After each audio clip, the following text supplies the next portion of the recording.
we know that we can do better. So let me introduce to you first Jill Saxby from the Maine Council of Churches to talk about the big context of this budget as a moral document. Thank you.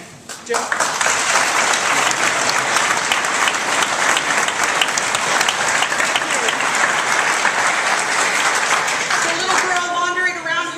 Is my granddaughter, and so the first thing I need to do is say, Grandpa, where are you?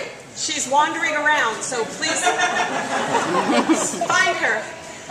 We've invited people of faith and clergy, religious leaders from around the state to be here today. For Christian clergy, this is a very busy time of year, right in the middle of Advent. I was going to invite them to come up, but we have such a wall of people here. Can I just ask if you are here from a faith community? Yes. If you're clergy, raise your hand. Yep. Raise your hand. Give us a wave. Yeah. Thank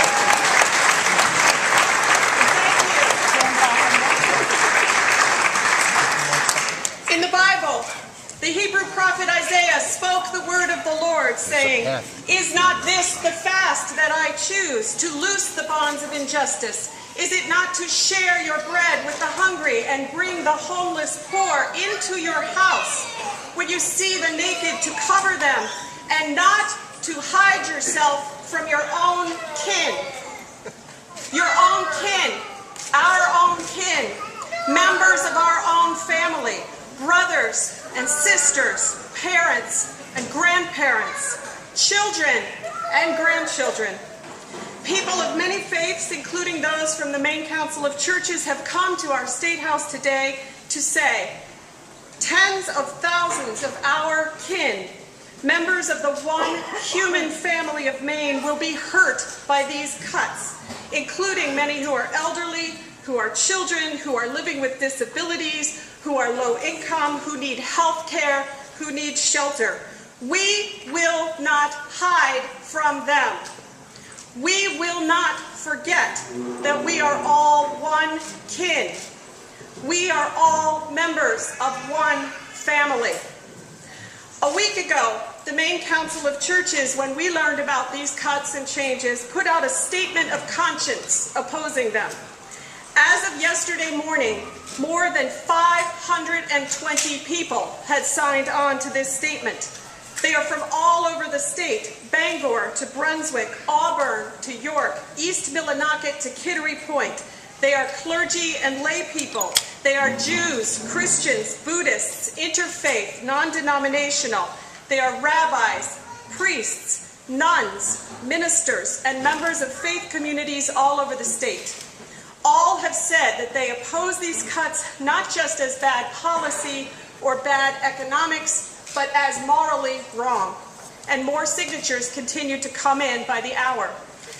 Many of us will be here at the State House from now until the hearings end, holding a prayer vigil that begins right after this rally ends, right here in the Hall of Flags in the back corner. All are welcome to join us, people of any faith or none, in prayer or in silence. We will be praying for our elected leaders. We will be, as the Quakers say, holding them in the light. We will be praying for compassion and justice. We will be praying for those of our neighbors whose lives would be most harmed by these cuts. As we've said so many times before in these halls, budgets are moral documents.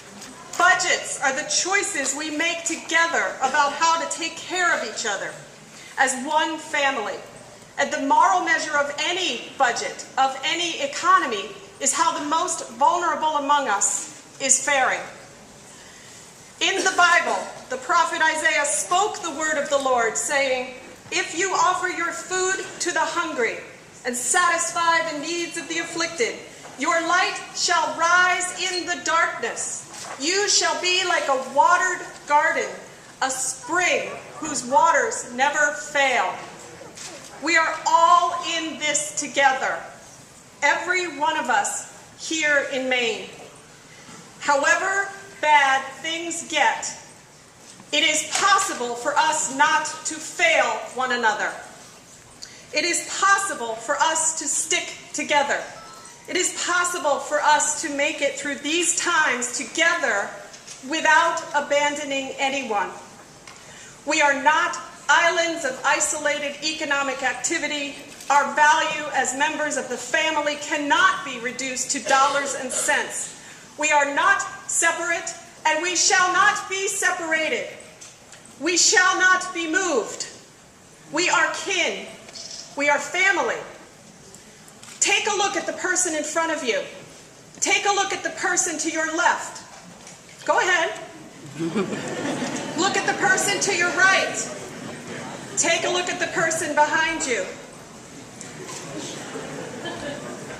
Known to you or unknown, these are your brothers and sisters. These are your mothers and fathers, your grandmothers and grandfathers. These are your children. These are your own kin, and we are not to hide from one another. None of us shall be hidden, and none of us shall be ignored, not by each other, and not by the government that belongs to all of us and is supposed to express our collective will. And so I ask you, are you my brother? Yes.